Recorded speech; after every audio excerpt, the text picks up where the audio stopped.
Good night, world. This is Rich Webster, and I'm the producer of The Richard Fowler Show, and I need you to do me a favor.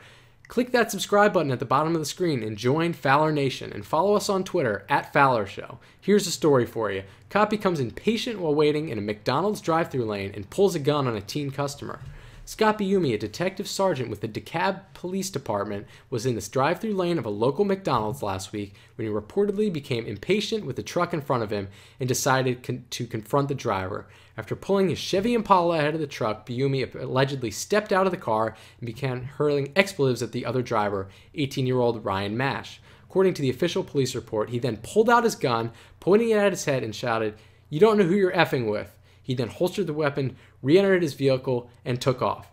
Mash, who happened to be an employee of that particular McDonald's, didn't realize at first that Biumi was a cop because he was off duty and wearing plain clothes. But a friend of Mash noticed that the police officer was wearing a badge on his belt, and they were able to snag his tag number before he left, and he was eventually charged with aggravated assault.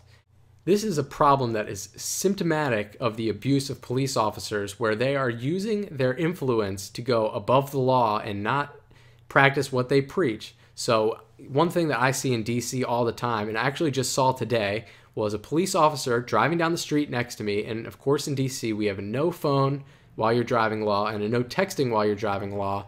And this cop has his phone pretty much directly in front of his face while he's driving down the street. Almost causes an accident, and stuff like this happens all the time.